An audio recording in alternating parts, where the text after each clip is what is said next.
Algebra 1. So we have spent 2 units talking about quadratic functions. In Unit 7, we did some factoring. Unit 8, we did a lot of graphing. And now we're going to do a lot of solving for quadratic equations. Okay. So we have to review the factoring methods we've covered. Okay. The first thing you should always try to do is to figure out, is there a greatest common factor? Okay. If there's a greatest common factor, that must be your first step in factoring. Now, if we have something that has 4 terms, the only method we've learned after GCF is factor by grouping. So that's where you break it down into pieces and you basically factor the GCF out separately. If it has 3 terms, it either looks like x squared plus bx plus c, or it looks like ax squared plus bx plus c. So remember, in this one, we look for things that multiply to c and add to b. Once I find those numbers, I go straight to my factorization. You do the similar thing here, but you look for numbers that multiply to ac and add to b, and then we have to rewrite it and use factor by grouping. It's a little bit more involved, okay? And then the other things we saw were the perfect square trinomials. So if we see something like, ax squared plus 2abx plus b squared. So something like this, if I look at this, then this can be a perfect square. This is ax plus b squared. So what you do is you just look and see the middle. The middle term is, look at, if you multiply the a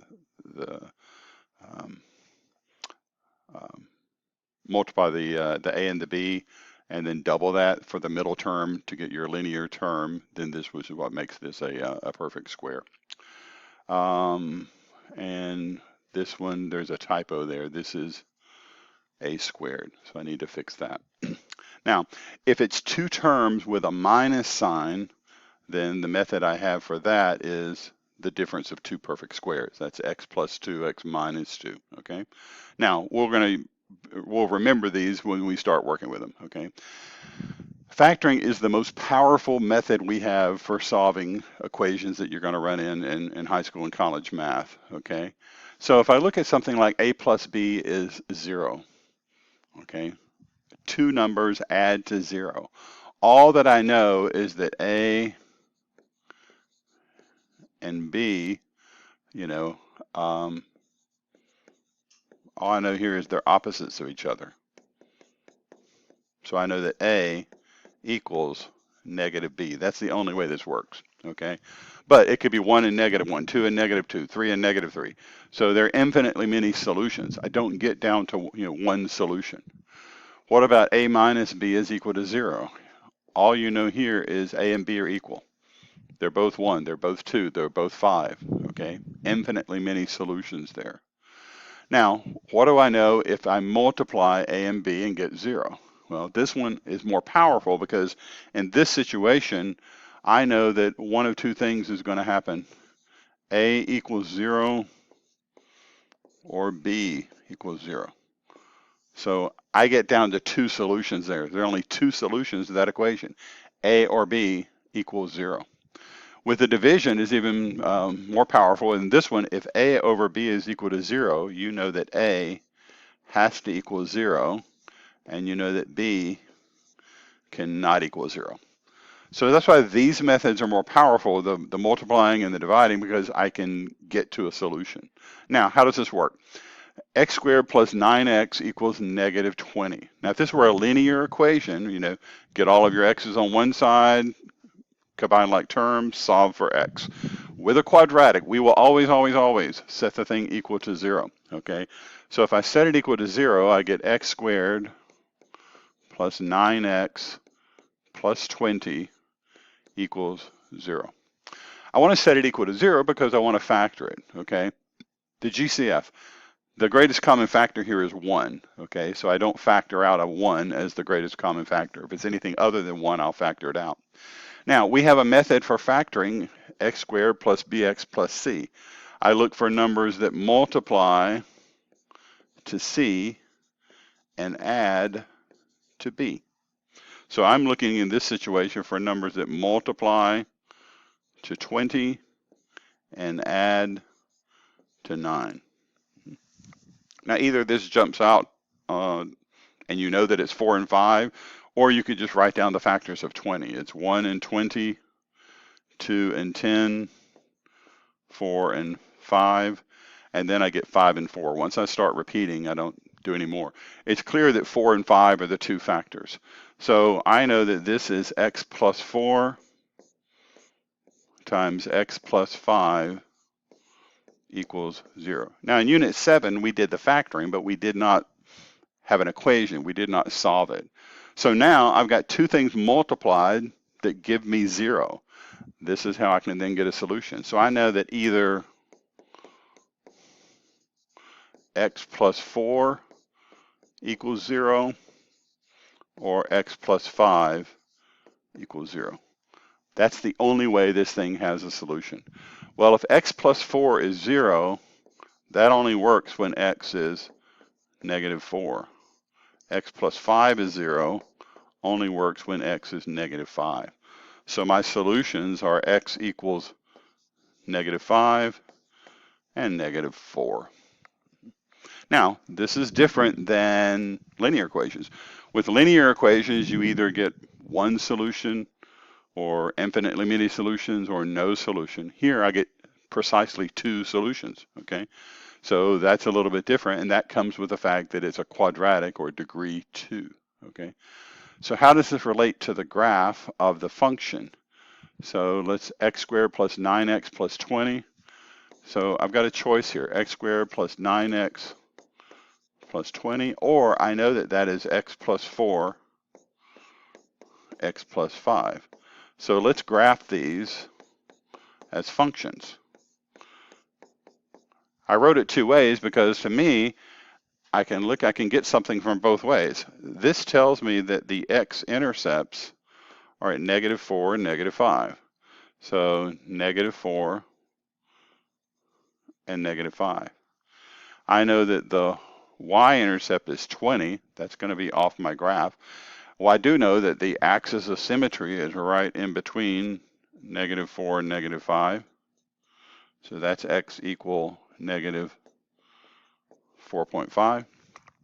To find the vertex, you can plug in a negative 4.5. So negative 4.5 plus 4, that gives you what? A negative 0.5. And then negative 4.5 plus 5, that gives you a 0.5. So when you multiply those together, it's negative 0.25. So that tells you that my vertex is going to be at negative 4.5 and negative 0.25. So my vertex is right there. So this thing is just going to shoot up from there. But what I see is the graph of the function, the two solutions I got, negative 5 and negative 4, those are the x-intercepts, okay? That is where the function is equal to 0, okay? We set it equal to 0 and solve. So this tells you here are the numbers that make it equal to 0. Look at examples here. So 6x squared minus 17x equals negative 12. We want to set it equal to 0. Now, in this situation, I need numbers that multiply to 6 times 12. So it multiplies to 72 and adds the negative 17. Okay. Both of these numbers are going to be negative because they multiply to a positive and add to a negative. So factors of 72, 1 and 72, 2 and 36. And I keep asking myself, can I add or subtract those numbers and get a 17? No. So 3 and 24, 4 and 18, It's not divisible by 5. 6 and 12. It's not divisible by 7, 8, and 9. Those are the numbers that are going to get me to 17. So if both of those numbers are negative, it multiplies to 72 and adds to negative 17. So again, the way I do this, and we've done this before, so I need this skill to come back, is just I rewrite this problem.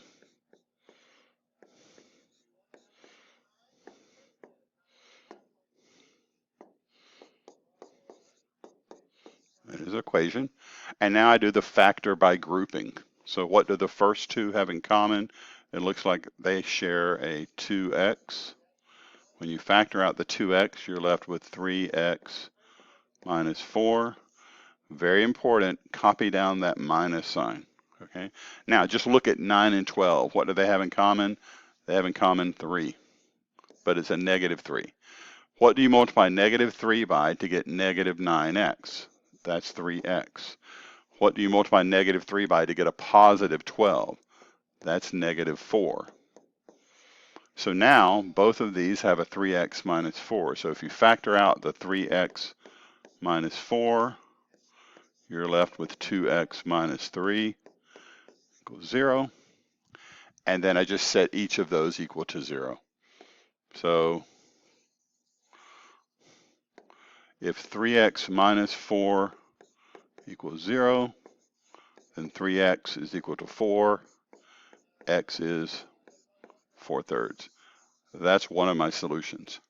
And then if 2x minus 3 equals 0, then x is 3/2. Those are my two solutions. Looking at the next one, again, my flow chart and everything that I've learned about factoring says the first thing to do is a greatest common factor. Makes it easier. So I can factor out a 4, and that leaves me with x squared plus x. And when you factor a 4 out of there, what, minus 12 equals 0. Now I'm looking for numbers that multiply to negative 12 and add to 1. Well, that's going to be a 4 and a 3, with the 3 being negative. Because this is an x squared and not an ax squared, then I get 4x plus 4 x minus 3 equals 0. Now if you set each factor equal to 0, when will 4 be equal to 0? Never. Okay, so there's no solution there. When will x plus 4 be 0? That happens when x is negative 4. When will x minus 3 be 0? That happens when x is 3.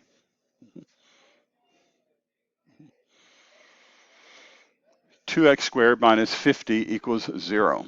So GCF, factor out a 2, and you're left with x squared minus 25 equals 0. Factoring method here is the difference of squares. So this is 2, x plus 5, x minus 5 equals 0. My solutions are when x is equal to 5 or negative 5. You could just write that this way. X is plus or minus 5, either way. This one is the difference of perfect squares. So this is 2x plus 3, 2x minus 3 equals 0. Set each factor equal to 0. If 2x plus 3 is 0, that means that 2x is negative 3, x is negative 3/2. If 2x minus 3 equals 0, then you'll get x is equal to 3/2. Next one's quadratic. I want it equal to 0. So this is going to be x squared minus 26x minus 27 equals 0. So I need numbers that multiply to negative 27 and add to negative 26. Well, that's going to be a 1 and a 27, with the 27 being negative. So that means this is x plus 1, x minus 27 equals 0. My solutions are -1 and 27. Next one is a quadratic. Set it equal to 0. X squared minus 7x equals 0. Now, I can factor this. I can use greatest common factor. This is x times x minus 7 equals 0. So what are my solutions? Well, this tells me that x could be 0, and then this one tells me that x could be 7. Those are the two solutions. Now, that brings up an interesting thing that you cannot do with equations. So if I ever see an equation like this, what you cannot do, you cannot divide both sides by x. If you were to do that, then you would get x equals 7, which is true, okay? But what was the solution that I missed? I missed the solution of x being 0. So when I divided both sides of that equation by x, there was a possibility I was dividing by 0, and that made that solution go away. So you can never divide equations by variables unless you are absolutely solid that x equals 0, that the expression equals 0 is not a solution. Okay, but in this particular case, 0 was a solution. So anyway, put a big don't do this. Okay. Next one. I really don't like to work with negatives in front of my x squared term. So the nice thing about the equation, I can just multiply the whole equation by -1. Okay. So I get x squared plus x minus 12 equals 0. So I need numbers that multiply to -12 and add to 1. Those numbers are what? 4 and 3, with the 3 being negative. So this is x plus 4, x minus 3 equals 0. So my solutions are x equal -4 or 3. Next one, so -6 x squared plus 11x minus 4 equals 0. Again, I don't like to have negatives in front of my x squared term, so let's just put a -1 in front of everything. Right? So here, there's no greatest common factor, so I need numbers that multiply to 24 and add to 11, -11, okay? So factors of 24, 1 and 24, 2 and 12, 3 and 8, 4 and 6. So it's going to be the -3 and -8.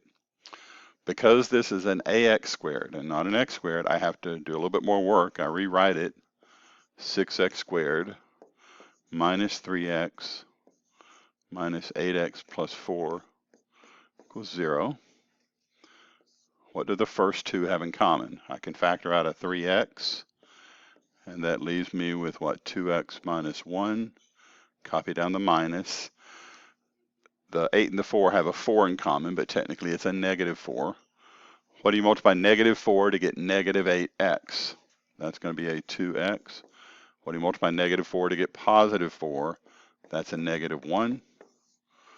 So now I see it's 3x minus 4, 2x minus 1 equals 0. I set each factor equal to 0. You can use a shortcut. I mean, you'll be doing a lot of this in your algebra too, but when I set this guy equal to 0, I know that I'm going to get that x equals 4/3.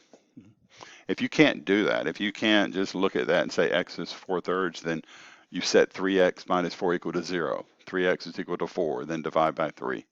Here, x is going to be equal to 1/2. Those are my two solutions there.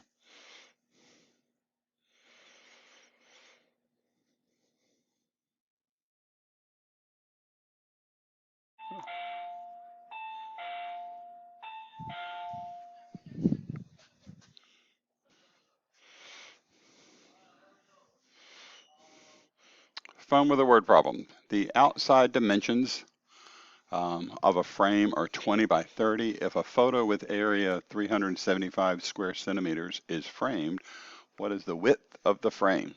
So this is just a classic problem to do with quadratic equations.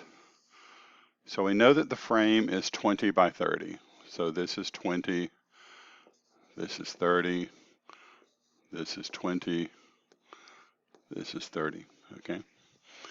The area of the photo is 375 square centimeters. So we've got a photo, and we know that this is 375 centimeters squared. What is the width of the frame? Okay, so I don't know the width of the frame, so we'll just say that the frame has a width of x. So keep in mind that x would be the distance from there to there, or from there to there, or from there to there. Now, let's look and see can I represent with variables the area of the photo, okay? So this side up here, what is the side is 30, but in terms of variables, what is the top side of the photo?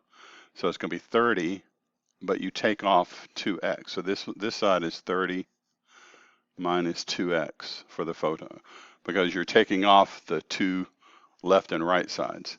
And then the other side is going to be, this guy is 20 minus 2x. And the way I get the 2x is, if that side was 20, I have to take off this x and this x, so 20 minus 2x to get that side. Now, so the area of the photo,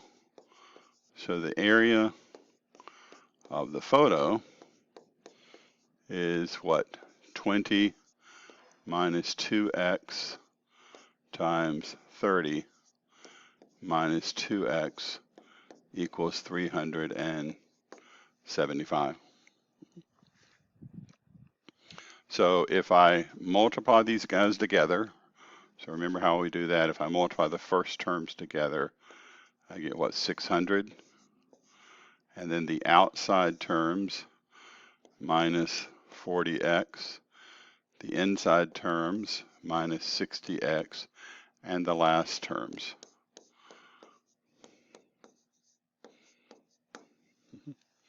Then if I combine like terms, what have I got? 4x squared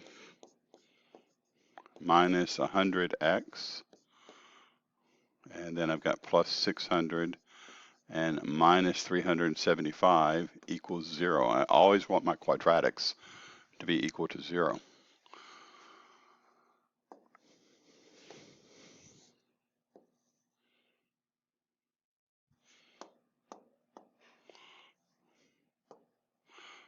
So now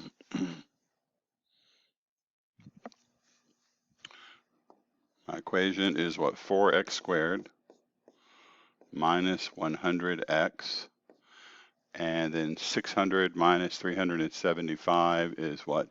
Plus 225 equals 0. So now I need to solve this particular equation, okay? So this guy, let me make this a little bit smaller.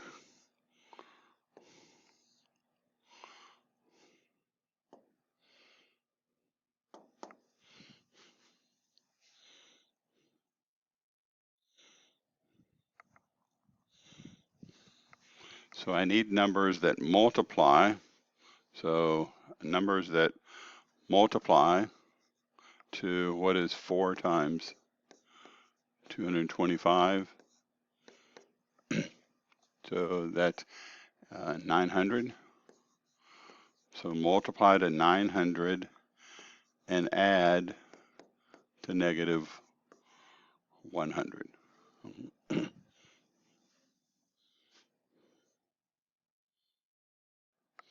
So again, factors of 900, 1 and 900, 2 and 450, 3 and 300, right? 4 and what was that, 225, 5 and what is that, 180, is that right? 6, so 6 and 150. It's not divisible by 7. I don't think it's divisible. Is it divisible by 8? At 8 go into there. 1 times 100. No. So is it divisible by 9? So 9 and 100, right? And what, 10 and 90. That's going to be it. Okay. So 10 and 90. So you rewrite this as 4x squared and had to multiply to get both of these are negative.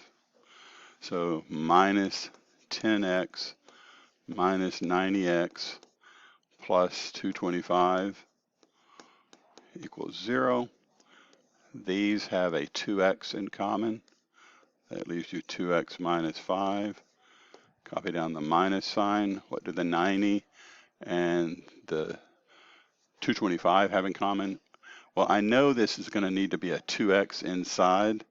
So you know that that's going to be 45 to get you, so negative 45 to get you a 2x. And then 45, what do you multiply negative 45 by to get 225? So 225 divided by 45 is 5 equals 0. So 2x minus 45 times 2x minus 5 equals 0. Set each factor equal to 0. If 2x minus 45 equals 0, 2x equals 45. X is 45 divided by 2, which is 22.5. And then the other one, 2x minus 5 equals 0. This is going to give me x equals 5 halves. Now I got two answers. One of them is not going to work for me, okay? So if I think which one is not going to work, the 22.5. So the 22.5 won't work because 30 minus 2x. If you plug that in, 30 minus 2 times that, so 30 minus 45, that would give me a negative dimension for that picture. That won't work. So the width of the frame has to be 2.5 inches. Okay, this is a little involved, but there's nothing here we did not know how to do. Okay, the numbers got a little bit bigger, but just factoring a quadratic. Write the factored intercept, standard, and vertex form of this function. Okay, so the factored intercept, I know that it equals 0 right there and right there. So I know that f of x has to equal, so x plus 5 times x minus 3. I know that has to be the case because that's how I get zeros in that spot, okay? They give me another point here, -1, -9. So that means you're going to get a -9 when you plug in a -1. So -9 equals a 4 times -4. So -9 equals -16a. A is 9/16. So this function is f of x equals 9/16 x plus 5 x minus 3.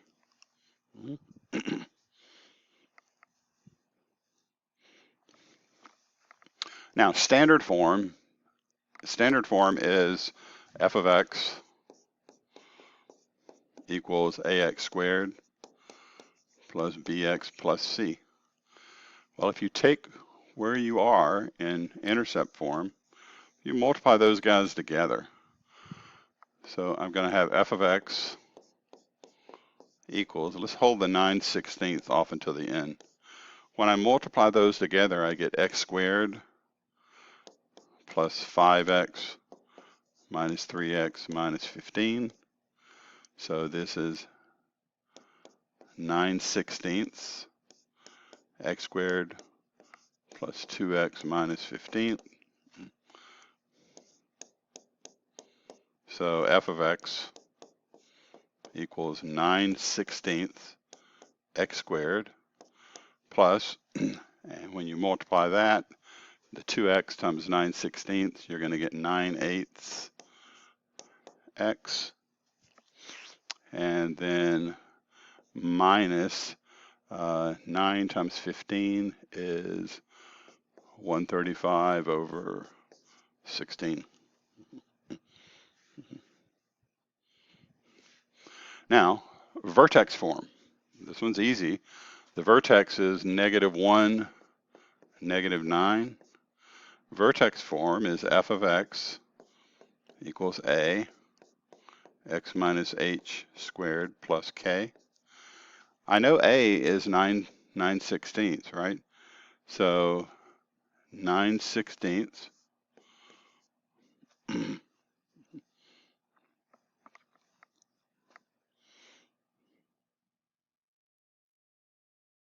and I have to back up. There's a mistake here. The vertex is not -1, -9. It was -1, -8. Okay, my mistake. So all that work we did was, I don't want to say good, it was wrong. Okay, should make this problem a little bit easier. So -8. So instead of equaling -9, -8, -8. So -8 equals -16a. So a is 1/2.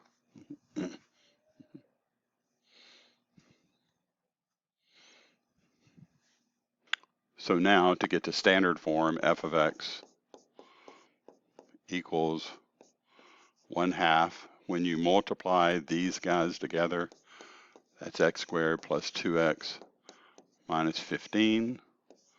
So f of x equals 1/2 x squared plus x minus 15 halves. Vertex form's easy. So f of x equals a, x minus h squared plus k. So the vertex is -1, -8. So this is f of x equals, I already know a is 1/2. And this is going to be x plus 1 squared minus 8. Where is the y-intercept? Best way to find that is go to standard form. That number right there is my y-intercept. So it's the point 0, -7.5. Okay.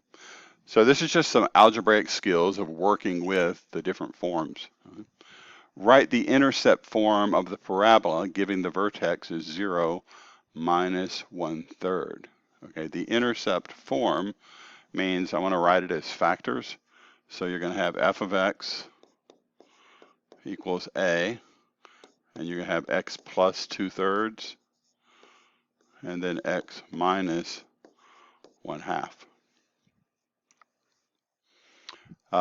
It goes through the point 0, -1/3, so -1/3 equals a, and when you plug in a 0, you get what?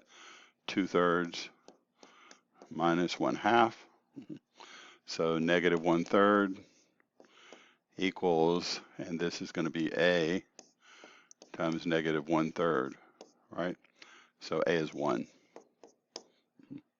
So this parabola is f of x equals x plus 2/3,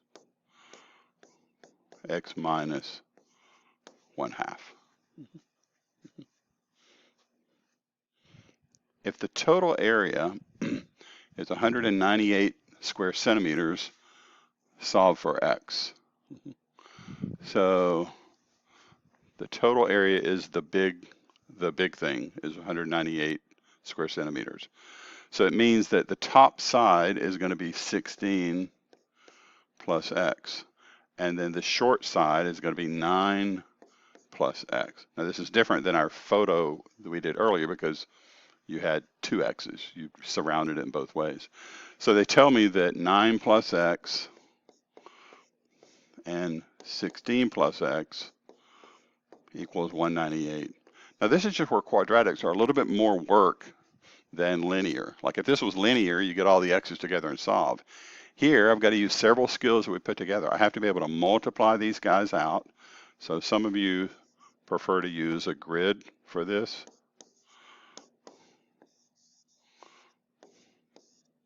So 9 times 16 is 144, and then 16x, and then 9x, and x squared. So x squared plus 25x plus 144 equals 198. Set it equal to 0. So subtract this 198.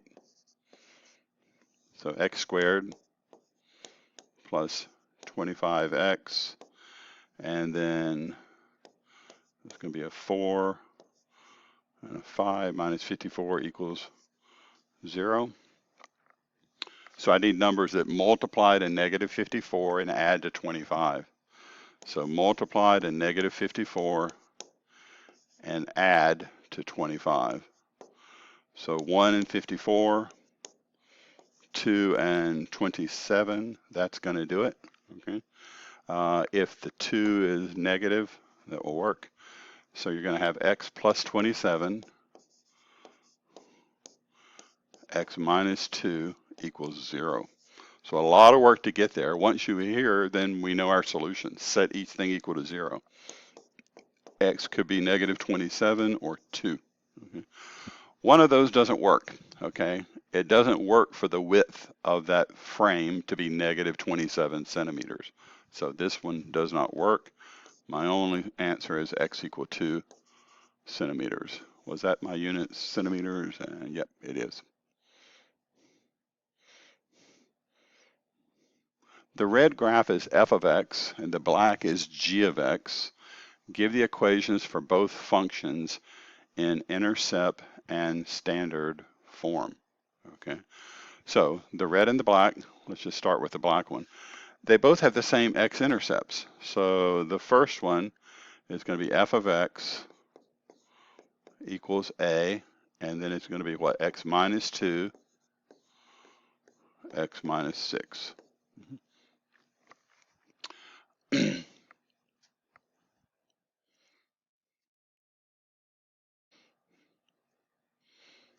And if I look for a point on this parabola, and if I pay attention to my directions, this is g of x. The black one is g of x, okay? If I look at a point that it goes through, it looks like it goes through a point right here, 5, negative 2. So 5 equals a, negative 2 minus 2, negative 2 minus 6. So 5 is equal to a, negative 4 times negative 8. So 5 equals 32a. So a is 5 over 32. So again, g of x is 5 over 32, x minus 2, x minus 6. Now if I look at the red one,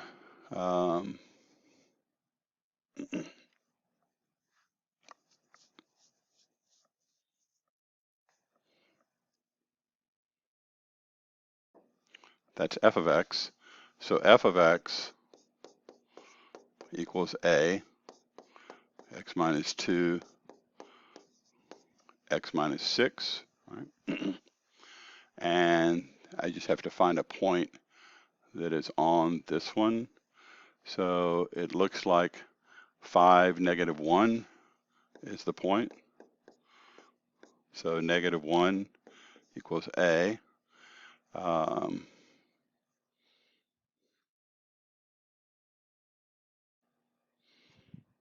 And sorry about this, I made a mistake here. The point was 5, -2. So if it's 5, -2, -2 equals A. 5 minus 2, 5 minus 6, -2 equals A. 3, -1, -2 equals -3A. So A is 2/3. The next one goes through 5, -1. So 5, -1, -1 is equal to 5 minus 2 is 3, and then -1. So here I'm going to get A equals 1/3. So this one is f of x equal 1/3, x minus 2, x minus 6. Write these guys in standard form. Well, when you multiply this out, this is what, x squared minus 8x plus 12. So g of x is going to be 1/3 of that. 1/3 of x squared minus 8x plus 12. So that is 1/3 x squared minus 8/3 x plus 4. And then f of x, the only difference is with, g of x was, I'm getting confused again. That's not a 1/3, but a 2/3. So g of x, this was a 2/3. So it's 2/3 x squared minus 16, 3x, and then 2/3 times 12 is plus 8.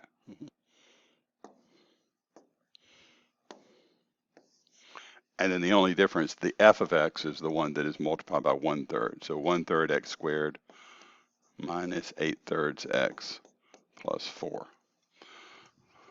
What is the vertex of f? Well, the vertex is going to be found in between the two intercepts.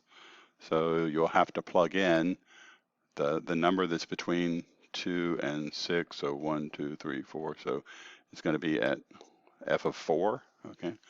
So f of 4, we just have to figure out. So f of 4 equals what? 1/3. When I plug a 4 into here, you get what? 2 and -2. So that's just -4/3. So the vertex is 4, -4/3. The vertex of G, okay? The vertex of G is going to be at the same x value. So all you're going to do is just take this guy and plug in a 4. So G of 4 is 2/3. Plug in a 4, you get a 2 and a -2. So -8/3. So 4, -8/3. Write the equations of both functions in vertex form. Okay. Well, g of x is equal to 2/3, that's A, and then the vertex is 4, -8/3, so x minus 4 squared minus 8/3. And then f of x is 1/3, and then it's what, x minus 4 squared and minus 4/3. So again, sort of a lot that we're calling back from previous lives, okay? So fairly long lesson here, but lots of stuff. We're going to spend an extra day in the factoring. So if I look at what's coming up next. This was day one. We'll spend another day in the factoring so that you've got more practice doing those problems. Okay?